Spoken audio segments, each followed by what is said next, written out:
What's up, everybody? Welcome back to once again, another episode of Hollywood Tales. My name is Ahmed Ahmed, your host. We are recording here from Jam in the Van in West Hollywood, West LA, California. If you've never been to this place, it's awesome. I talk about this on every podcast. I like to open up the podcast with just explaining what this complex is all about. During the pandemic, Jam in the Van, which is really known for music, they have a live recording studio in their tour bus. It's renovated into a recording studio, and they just upgraded into a new van. And the old one went to Austin. Is that what I'm told, Wolf? Wolf Ramirez over here. You can't see him. He doesn't like to be on camera. Super fucking talented, multi-talented musician, producer, editor, videographer, you name it. So thank you, Wolf. And thanks to all the guys here at Jam in the Van, Dave Bell, Jake Kotler, Jake Trainer, Jack Higgins, our creative director, the whole staff here, 3384 Motor Avenue, right in West LA between basically Sony Pictures and what's the other one? 20th Century Fox. So like Pico, Venice. This used to be an ex-rehab center. I don't know if you know that. No. Yeah, this is an ex-rehab center, and we're back. That's good. You give Back good to drinking. shout-outs. And there's a mosque next door. So if you want to get your Muslim on, you can go next door and pray. But anyway, Jam in the Van, go to jaminthevan.com. This place is awesome. I started doing this podcast here, Hollywood Tales, a few months ago. These guys were kind enough to have me on the podcast, and they have this cool little studio in here, and these guys are great. And I have cool guests every week, comics, musicians, actors, directors, conspiracy theorists, hopefully chefs. I have a bunch of guests that want to come on soon. But in the meantime, Matt Curry. Yeah. What's up, buddy? Chilling. Thank you for coming on Hollywood Tales, where we just talk about how we know each other, your career, your past, what's in the books for you, what's going on right now, and then we end it with your best or worst or funniest Hollywood tale. Love it. Does it have to take place in Hollywood? It does not have to take place in Hollywood. It could be Celebrity related. It could be celebrity related. It could be really anything. Like we've heard some pretty bizarre Hollywood tales on this podcast. So say whatever you want, but thank you for making time. Let's just talk about how we met. Perfect. During the pandemic, I was running outdoor comedy shows, much like Jam in the Van was, in Venice Beach and in Huntington Beach with a friend that we met. I'm not going to name his name because I don't talk to him anymore. Falling out. But it wasn't a falling out. It was just like a difference of opinions. And, you know how our industry is. In any industry, you either ride or you die, and we died. Yeah. Well, but we met to through that. that. Yeah. And we have blossomed a great friendship. You're an awesome comic. You're from the Bay Area. Yeah. So let's just talk about how you got your start in comedy. For sure. I'm from San Jose and loved comedy for a while. Like, became kind of a comedy nerd in college, and I was, playing the MP3s for my roommates and all this. And a friend took me to a show. His friend was doing an open mic, and I saw that. And When you say you became a comedy nerd, just from watching comedy, obviously. Ish. I mean, even before that, like early on, I remember I was huge into SNL, and then in high school, I liked stand up, and it was not that common. I remember I had a friend at work who was like linked me up with a friend of his, and he was like, "You guys should go to shows together." Yeah. Not even do it, like just be comedy nerds together, or whatever. Who was your favorite growing up? Who do you look up to as a? I mean, the first like early. Martin Lawrence, You So Crazy, that was the first special I watched a bunch. And then I remember me and some friends had the Eddie Murphy Delirious. This was all, I'm old. That's what made me want to be a comic. It would be a like that type of thing, like on in the background of any party or something like that, and just had that memorized. And then started getting a little more alty in college, and like was a huge Mitch Hedberg fan. And tell the audience Alti? What does that mean in the comedy world? Alternative. Short for alternative. To be honest, I don't even know if I'm kind of started almost a little after the height of everybody talking about alt stuff, but it still is a thing in terms of like, I guess it started when certain comics weren't getting the work they wanted in real clubs, and so they started. I know the feeling. There's one, sure, doing alternative rooms that were alternative to the mainstream clubs and coffee shops and bookstores and probably Whatever venues you can like get your this or hands on, whatever, yeah. and whatever you get your hands on, and also doing comedy that is not necessarily the type of stuff you'd see in the clubs or mainstream and a little more experimental maybe, or a little just, I don't know. It was a vibe. I think some of it is almost pretentious in its own way and can be like, Well, Janine Garofalo, Margaret Cho, sure, I was a huge David Cross fan. They all came in that. They were kind of the I think there was group. just like comedy death threat. I was like Oh. following it from the Bay on MySpace, but like what was the cool shit down here, Mm-hmm. and being like, I wish I was down there almost to go see that. Yeah, and then saw that dude, saw a friend of a friend do it in college, and it went fine. He wasn't incredible, but also didn't bomb, and I was And like, you were like, I can do better than that. yeah, honestly, That's what's so funny. Comedians watch other comedians and they say to themselves, I can do better than that. When I watched Eddie Murphy Delirious, I thought, wow, this guy is phenomenal. I never said to myself, I can do better than him. yeah, I was about to say, Yeah, that one. nobody. Eddie Murphy is one of the greatest. But in my head, I thought to myself, what about I can do that? Yeah, Like he dove off the cliff and he landed in the water. It was doesn't just- matter how gracefully you land, he landed. And in my head, I was like, I'll dive off a cliff. Like I know how to jump in the water. You know what I mean? yeah. And I think that's what a lot of people don't understand with stand-up comedy. There is a bit of competitiveness where I mean, I don't know if it's the healthiest reason to get into it, but honestly, it's what it is for me, and it's one of the things that keeps. Do your parents keeps support me you? Going. Like, are you tight with your mom and dad? I'm tight with my mom and dad. I ask hard questions No, not at all. here on Hollywood Tales. So. They're not. I think they realized how not secure financially it was, and Right. Every parent thinks that. so I didn't start right after seeing that guy in college. I went to law school after that, and still like held it in. It was my little secret that I wanted to do stand up. That's right. You have a law degree. going on. Tell me about that. Yeah, a law degree, and so they were kind of hyped on that, and I think they were ready to have a lawyer son, and then didn't pass the bar initially, moved out to LA, and was just kind of treading water. How was fucking that? up. Like not passing the bar? You didn't take it again after that? I did. Oh, did you pass it the next time? I didn't. I passed it the third time. Hey, three's a charm. Yeah. So I took it, didn't pass it. That was rough. Took it again. Really thought I had passed it. Moved down to LA. I wanted to get into stand up a lot and acting, but I was too pussy to fucking just get up on stage. So my plan was to be an entertainment lawyer, and then I was going to be around funny people like Right. you, and you And were you can going to test be your shit. around me, and you'd be like, Matt, you're so funny at this barbecue. You shouldn't be a lawyer. You should be doing stand up. But that's But not make the money. way But life make works money at all. learning. No, that's actually a good plan. It wouldn't have been the worst, I guess. So how come that didn't work out? I was just fucking up in LA. I worked at a little agency for a little while after I didn't pass the bar. A talent agency. Talent agency. Doing what? Like getting the Just mail. submitting people for commercials a bunch and follow-up calls and random stuff. It was very small, and I didn't make much. And they also shared a space with a law office, so I did some law clerk stuff with that and was still a little bit into that. And I was just broke and kind of depressed, honestly. And I finally did.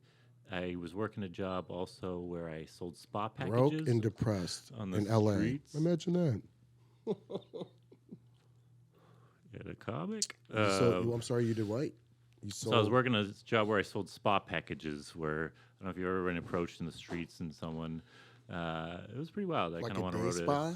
like spas and salons, and you get 4 days with us, A, B, C, and D, right here. First day is going to be all about your hair. You get it cut, shampooed, styled any way you want. We're going to give you a deep Who booked scalp who massage, booked yada you for yada. this?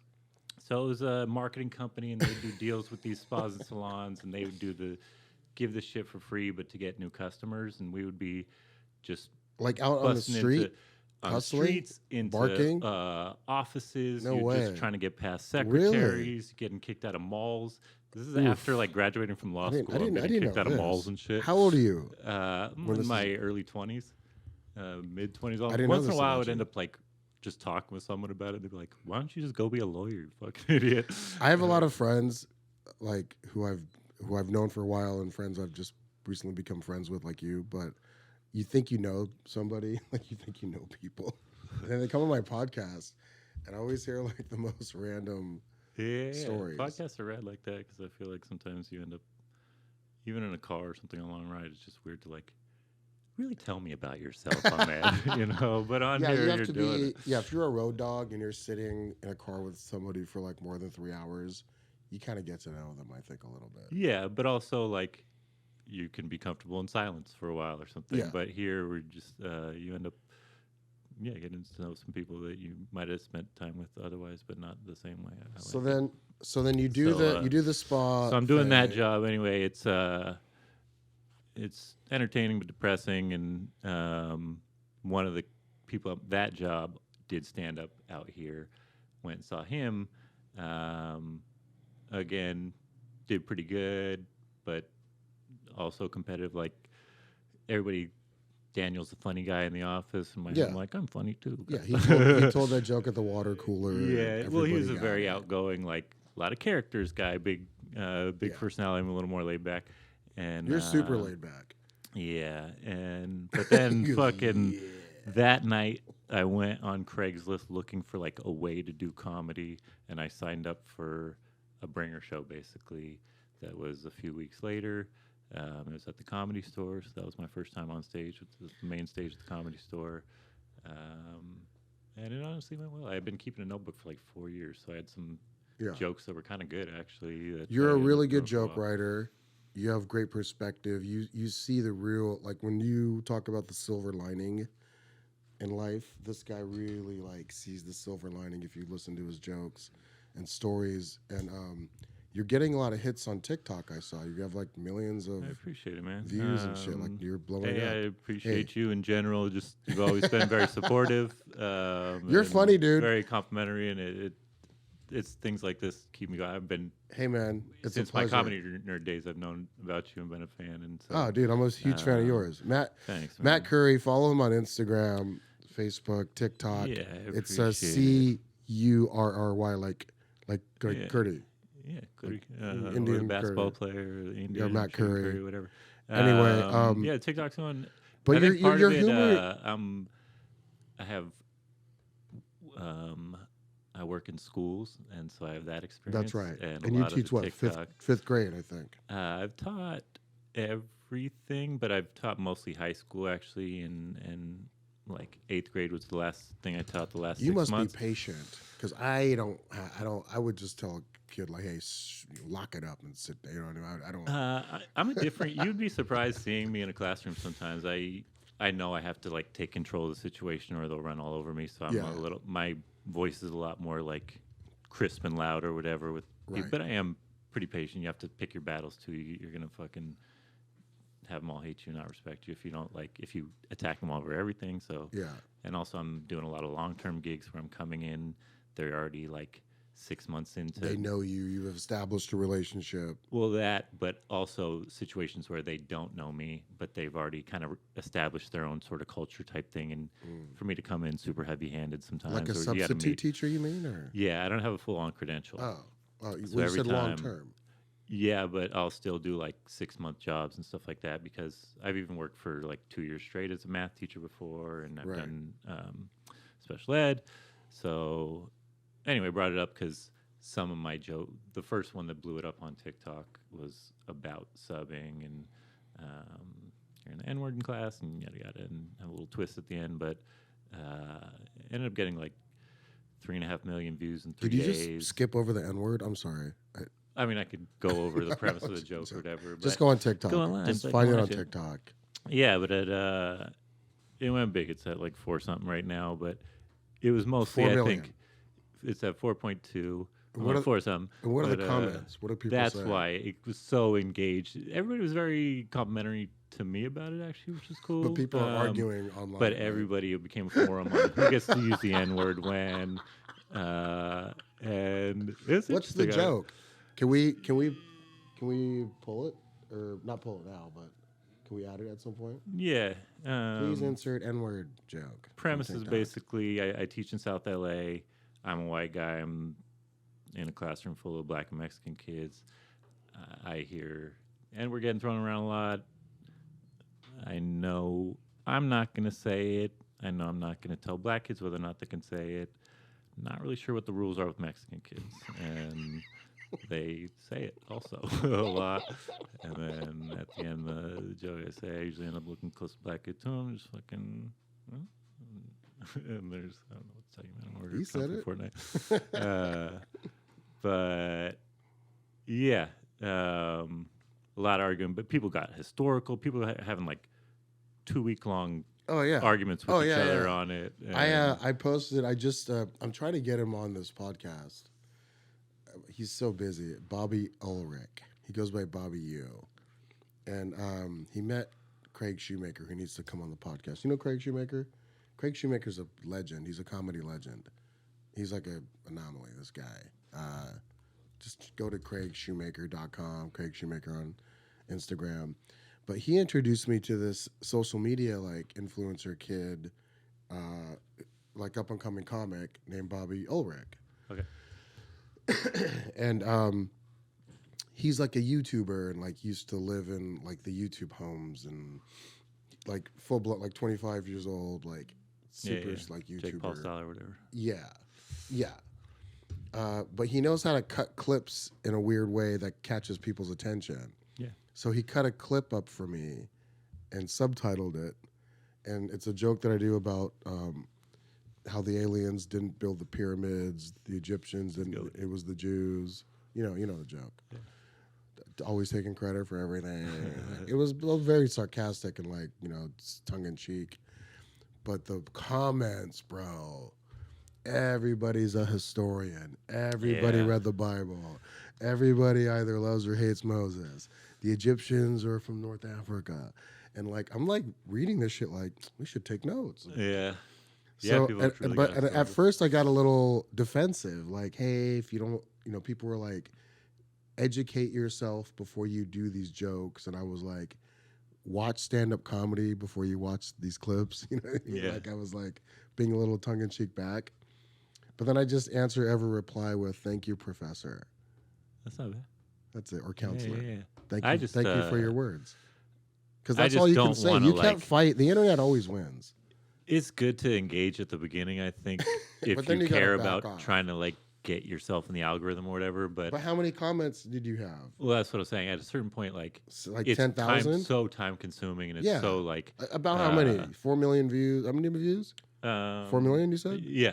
It was And how many comments? Probably 10,000 comments. easily. Maybe not 100,000. It was so anyway.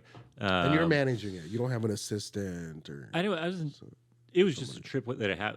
Literally, I had just gotten on TikTok. You never but know. Before that, my highest view count was like 600, and then that one just went giant, and I was like, all right, this fucking viral. Over shit the does course happen. of how many weeks or months?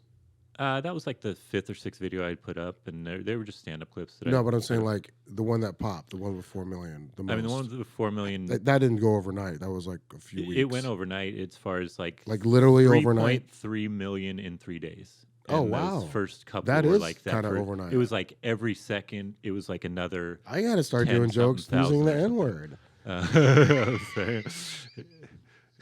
Yeah. Really?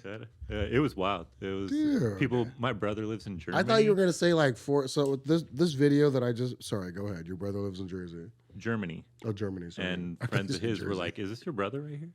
And random people, hello, old students were hitting me up. Fucking. "What does your friends of brother mine. do in Germany?" He's a journalist basically. He's a writer.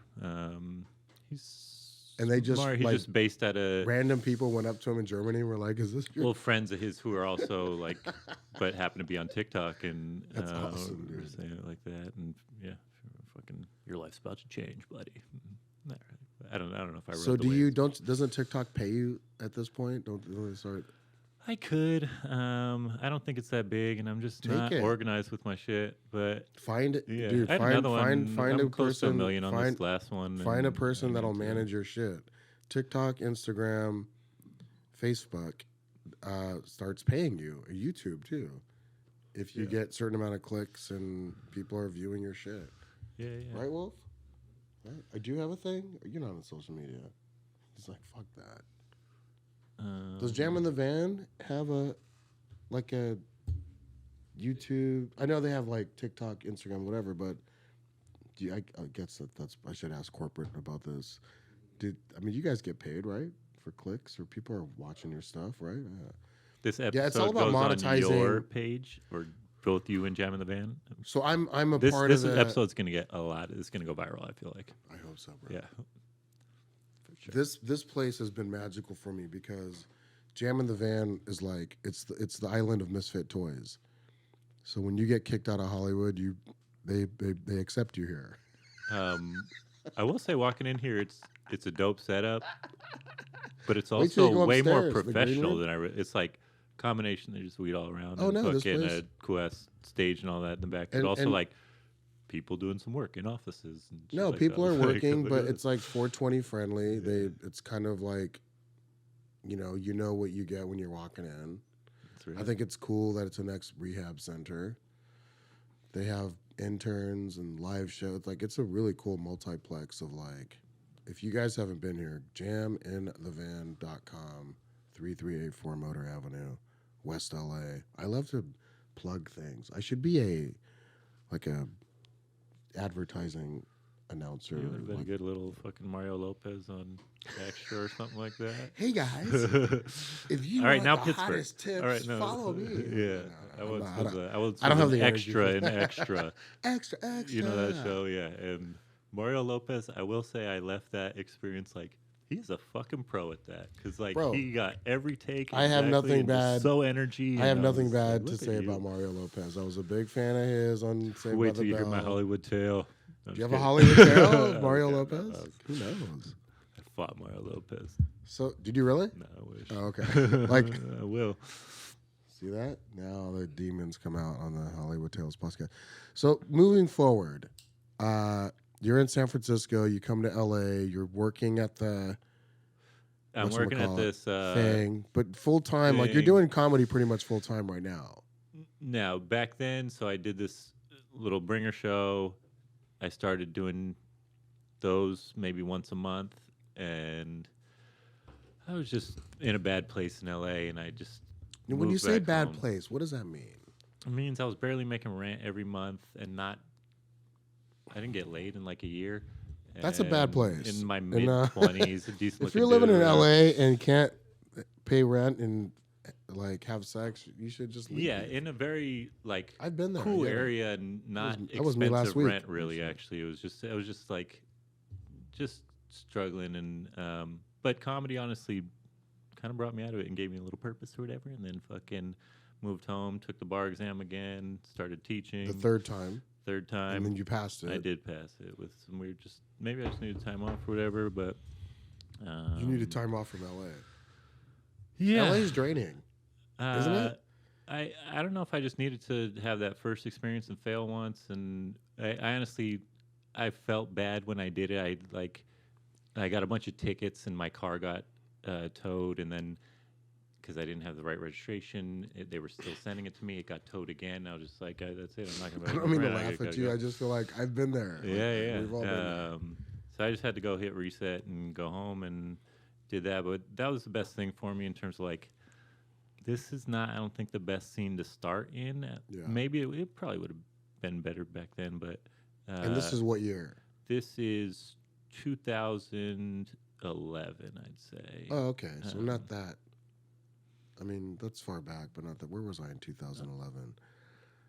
I was traveling a lot. I was out of Hollywood for quite a bit, like 2000, between 2009 and I like feel like you were 15. definitely I was in the Middle East. you were in the mix. I had a run in the Middle East and like Asia and Europe for a minute where I just wasn't around. Like I remember coming back and I made a documentary about it called Just Like Us.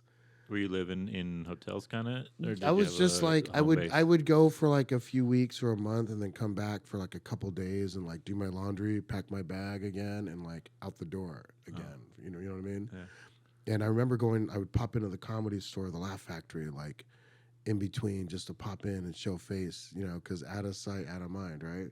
Or out of mind, out of sight. What's the thing? Yeah, I think Out of it's sight, like out of first mind. Yeah. It was the first one I had. Stop smoking marijuana. And people No. would say, "What were you? You know, you've been on the road for so long. Where were you?" And I would say, "I was in the Middle East." And they would say, "Performing for the troops, like which military base?" And I was like, "No, it was for Arabs and Muslims." And they were like, "In English?" And I was like, "Yeah." And they were like, "And they get it?" And I'm like, "They breathe too, bro." And it kind of turned into that thing. And then I started taking comics like Sebastian Maniscalco, Whitney Cummings, Maz Jobrani was part of it from the beginning, Axis of Evil, um, Eric Griffin, Angelo Sarukis. The list goes on and on. Just Like Us, the movie, you can go on YouTube and watch it. Cross cultural productions. But getting back to my point, during that time, 2011, uh, did you end up coming back to like? You said you came back into LA after that, or Well, I moved. So after having started and doing every month or two for about 8 months, I moved back to the Bay and started really doing comedy. I'd say like doing open mics and in LA? no, in the Bay, Oh, and then didn't really come back to LA. Maybe 4 years later, I came back for like a few days or something, and then 6 years later, I moved back, and then that was about 4 or 5 years ago. you came back to avenge this place. I did. When I first moved back, it was kind of shameful, and it was a little tail between my legs. I Why? was Why like, would you say that? I Fuck mean, that. Don't say that. Fuck that. LA can. it fuck had itself. been in I my love head, LA. and I was like, I'm gonna be back LA's in a like love. 6 months, Yeah, but LA. Look, I just needed LA to mature never more. changes. It's one of those planets or little places. If you're not from here and you're watching this fucking thing, either overseas or in Louisiana, LA has a love-hate thing about it. The weather's great. The beaches are beautiful. The people stink. Let's just fucking put it out there. I'm sorry. I'm not talking shit about I'm not saying Los everybody. Angelinos who grew up here necessarily. No, it's not even that. I think when people get here, Yeah. there's this entitlement, like they're in fucking Paris, or like there's this bouginess that like even like homeless people act bougie in LA. I'm like, you're homeless. That's funny. Relax. But I feel like when people get here and the people that are from here, there's a little bit of a bouginess about it. But you know, the old saying is, you go to New York to build an act. Yeah. You come to LA to sell it. Yeah. You believe in that? A bit, and that's kind of what I did with the Bay Area as far as building an act. You can build an act in the Bay Area too. It just right? there's just more opportunities for longer stage time and like finding yourself and not. I don't know. People kind of said you don't necessarily want to be seen by big people when you suck. Yeah, you don't have fucking agents from CAA and WME and UTA, you know, watching you. Yeah. There are people who did it, who came up here, but I also think. But the game's changed. Me Like, you don't need personally, it. I'm kind of a late bloomer, and just need to start my clock at some point, and needed to just be down here and start being a part of the LA comedy community. and Dude, you're getting to so know people, funny. dude. I'm like so just happy to see you Oh, thank you, blossoming, man. and you're just a rock star comic. I feel like your comedy is so. It's how can I say it? It's cosmically underhanded. I'll take it. Like you really back. It is kind of Mitch Hedberg-y. And you take shots at yourself, but you take shots at other people. Like the ping pong table date joke. Sure, yeah. Do you mind? Is it too much to just ask you to just tell the joke on here? Or? No. This is one of my favorite jokes. Thank you. So I have a date tomorrow. Not sure where we're gonna meet yet, but met online. One thing to sit out on her dating profile. She said I like to be dominated. So, if anybody knows of a bar with a ping pong table, I have an excellent serve. Put a lot of spin on it. Very good reach. This is not a euphemism. I'm gonna skunk her, fuck her up at ping pong. See how it goes. I'm gonna skunk her. That's such an '80s term. Who says I'm gonna skunk you? 7-0 is a skunk, or 11-1. 7-0. I know my ping pong on, man. So now, how are you managing? You're still teaching. Yeah, this is like the last days of summer right now. I substitute teach, and then sometimes I'll pick up a longer term. How do you manage gig, that? we'll You see. go to school, you teach, and then you go home, shower, eat something quick, get in your car and with LA, drive that's to the the gig. kind of shitty thing about. I mean, not shitty thing. That's just what it is with fucking comedy or whatever. But it depends where my teaching job is. But sometimes you have to. You get up and leave the house at 7 something and don't get home till 10 or 11 or whatever. If you want to like really be out there and doing the open mics, you should, and you're on shows or whatever or not. But Have you tried to crack into the not mainstream, but like Comedy Store, Laugh Yeah. Factory, Improv? Have you been I'm denied, accepted, considered? denied, I guess. I don't know.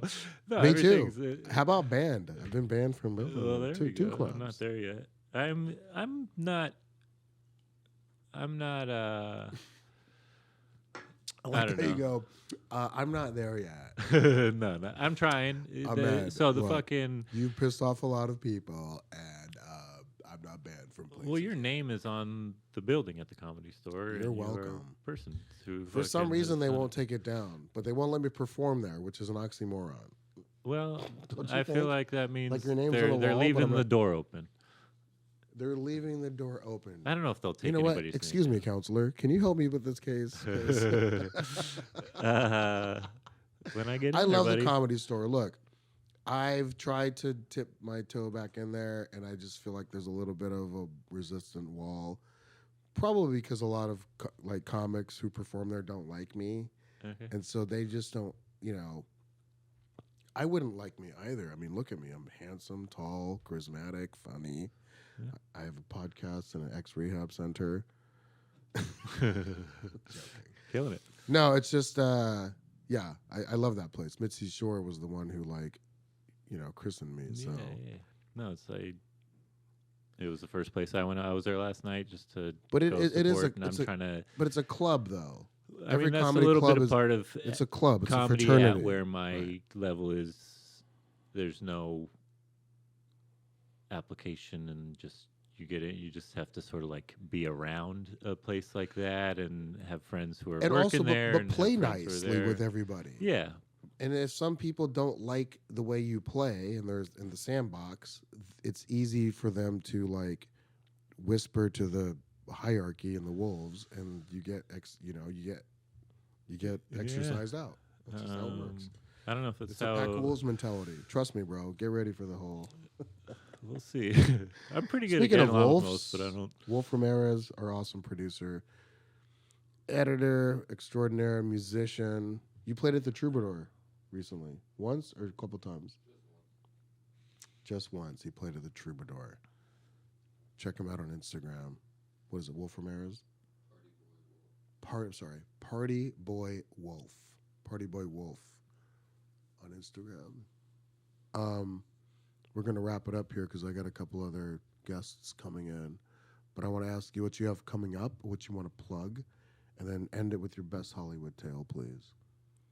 And it could be funny, it could be dark, it could not. Doesn't have to happen in L.A. It doesn't have to be a actor or Hollywood thing. Like my friend Brandon Johnson told a story about Dan Marino, All right. and that was like a great Hollywood story because Dan Marino is Hollywood. Yeah. Well, he's in Ace Ventura: Pet Detective. He's a line that I always remember that I really like. Actually, he's like, "You're a weird guy, Ace. Can we A put weird that guy." picture in there? It's public domain of a picture. I forgot about that. Dan That's a Marino good can callback. rot in hell and die of gonorrhea. Bro, Something like watch that. Brandon Johnson's podcast. He literally talks about he was 14 years old. Uh, he was, I don't know, I want to say in Florida, like on vacation, and Dan Marino happened to be there as well. And he went up to like ask for his autograph or something, and he basically said like, "Get out of here, kid," or something like that. Huh? Does that motivate him?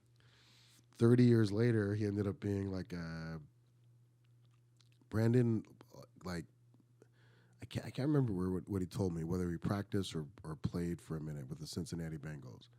But he's a big brother. He's like probably 6'5". No, I've You met him. know, He's yeah, like you know Brandon, right? me, but in good shape. Like he's a big dude. Yeah. And he said he saw Dan Marino at like a celebrity event, like after he had like played for the Bengals and was, you know, like an older man. Yeah.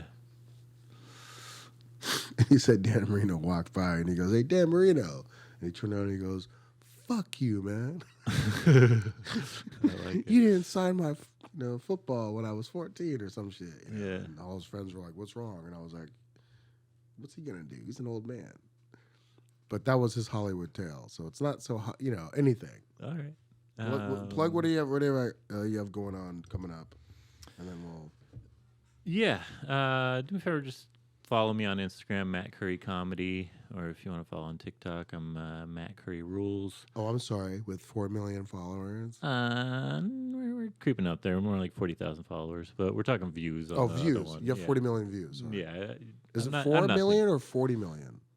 No, I have that one clip has 4 million views or a little more. No. Over But 4 total, million how many views. views do you have on your thing? Total, not that much more because of just the other ones didn't blow up. I have a newer one, probably I don't know, 5 million views at least, or no, That's more a than lot that. of fucking views, bro. I hit more than 4 million likes, or more than 1 million likes with this new one that just has 800,000. The one with the I feel N-word. weird fucking talking. No, I have a new one. New one that also engaged with the kids about seating charts and stuff like that. So everybody wanted to talk about like, oh, I was always the one that they would put with this person or whatever. And Like a wedding planner? no, as a teacher, No, but I'm saying like wedding planners, they always seat people like accordingly, you know. Oh, this kind of, person's but it's gonna more sit with intense this. with teachers because you got to get real scientific with it and put like, can't get this kid by this kid, and this kid's got to be up front because you got to be right next How do to you him. even know this stuff? 'Cause That's I've always like been a child teacher. prison. You get paperwork before they come in. Whoa, this guy. You don't has have tats on his- that's honestly the teacher's like main fucking retaliation right there is like, fuck you, I'm gonna sit you in the corner and not buy any of your friends anymore. And I don't know. This sounds like a bad Kevin Spacey movie. I move kids around a lot. A lot of power. I'm mad. All right, this is a random story. This is not comedy related. I don't know why it came up, but not in Hollywood. It's in Copenhagen, Denmark. So I lived there for a year in college, little junior abroad action. But big hip hop head all my life. Also follow me on Instagram because I'm starting 2 podcasts right now. One's going to be a kind of a hip hop history one where it's a Spotify deal and you play songs in between talking, and then I'm going to talk about them. I have a Why few- Copenhagen? Um, Like of all the places. so, first of all, the program was in English, so I didn't necessarily have to know a different language for it. It's also random. I don't know if you know, but I grew up living in Poland some as a kid, and so I knew Eastern Europe some, and I'd traveled around other parts of Europe, but never Northern Europe. And I was kind of into socialism, the ideas of it and stuff back then. Wanted to like see a country who was into it in action in a way. And Do you want to be a cult leader? Secretly. I don't know if I want to take on that responsibility, but I feel like, I mean, if people want to follow me, I get it. You I'm know, joking. I'm Sorry. not. Continue with your Hollywood tale. my bad. So, yeah, I have a few random hip hop, and this I don't know if you guys even know these people. They're not that big, but I like my underground shit. You know the licks, The underground people. alcoholics? Yep. They Exhibit used to be a kind of Part of them. Yeah, they were sort of how like they were Junior Mafia to Biggie. You know, I'm talking about like his crew or whatever. But probably the most famous guy in it is this guy Tash, and yeah, they had a song with. They had a song with Old Dirty Bastard. Call it what you wanna call it. I'm a fucking alcoholic. Look them up, folks. The Licks. That's a pretty Alcoholics. actually Old Dirty Bat. That's a pretty good like nickname to have, right? great Like if you don't give a fuck, No. what's your nickname? What's your stage name? I'm an Old dirty bastard. Yeah. He was Big Baby Jesus for half a second. The Tried to go- baby. The baby's a great fucking. I know, rapper. but Shout like out some to of the these names, like 50 Cent, baby. not 50 cents, 50 Cent. I'm Like gonna have to like- disagree with you. You're sounding your age, buddy. 50 Cent. Yeah, no, 50 Cent. I'm with you, 50. Bro, I'm not bagging. Like I hope. Hey, by the way, 50, if you're watching this ever in your life, sure you are. which you probably will never. No. No disrespect. I just think, I don't know, some of these names, some of them like real simple. Jay-Z, That's like just okay. Jay-Z. You pro or anti? I look, I like Jay-Z, but I've been watching a lot of stuff on TikTok about him and Beyonce and how they're like part of this whole like weird fucking unicorn cult or some shit. I'm Where's like, your algorithm taking you, buddy? bro? I've jumped lot in of the cult rabbit hole. stuff. You're No, talking. I've jumped in the rabbit hole like quite a bit on TikTok, shamefully.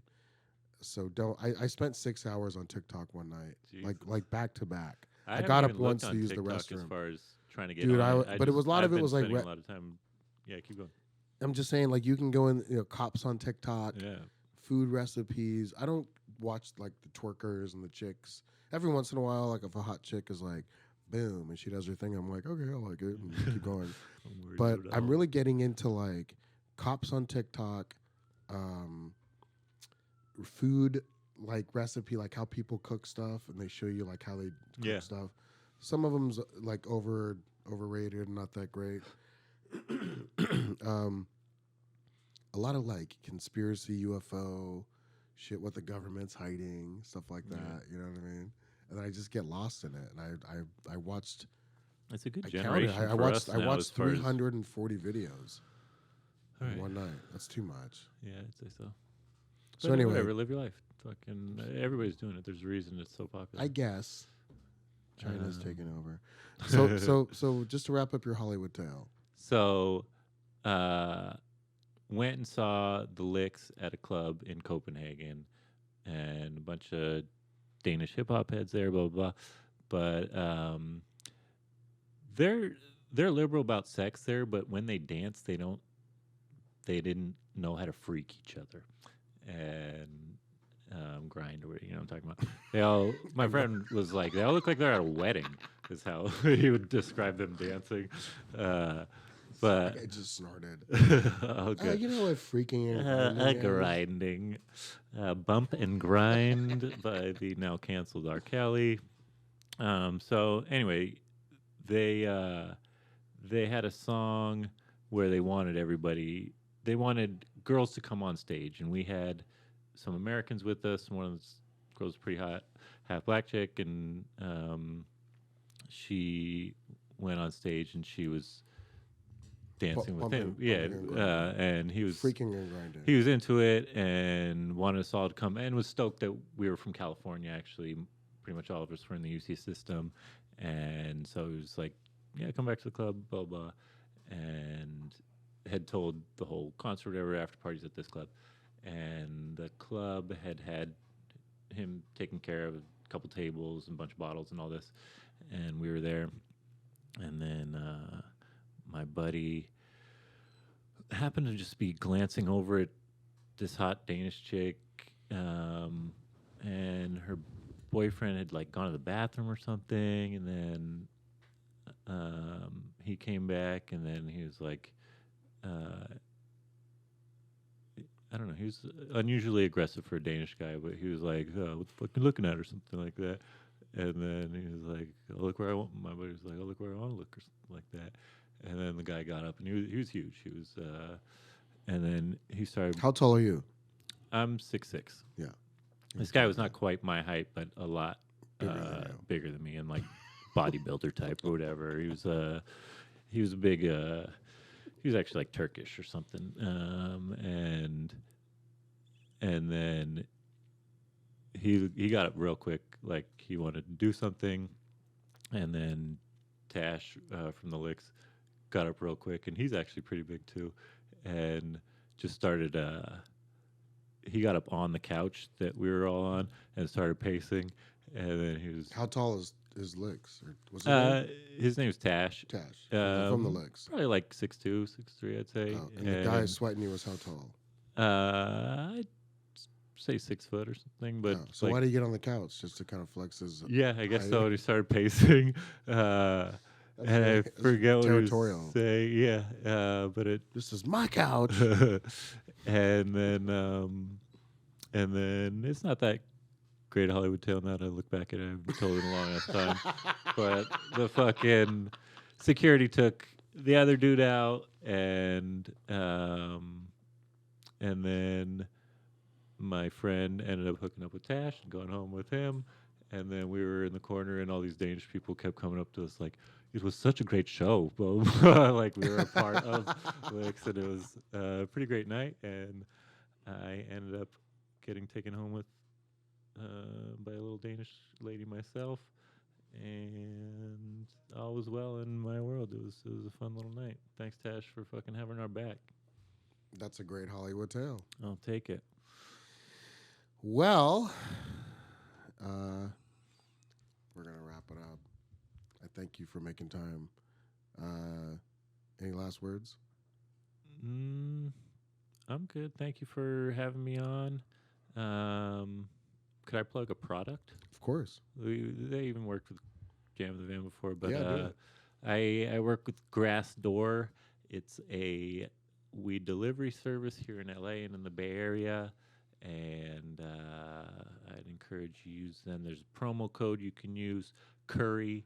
When you do it at checkout, you'll get 30% off your first 2 orders. 30%? That's a fucking lot, right? That's a lot. And I'll get some money. And I need money right now. I don't want to fucking go to substitute teach. I just want to be a comic. So please visit my shit and come see me live in a city near you. And you rock, support Ahmed Ahmed and Hollywood Tales. Check out Matt Curry on all social media platforms. Thank you, Wolf Ramirez, our awesome producer back here, Jack Higgins, Jake and Dave, the other Jake, everybody here at Jam of the Van, jamofthevan.com. Check us out on YouTube and all podcast platforms. We'll be back with more guests. Thank you, guys. Thanks, man. That was fun, man. Thank you, man. That was a lot of fun.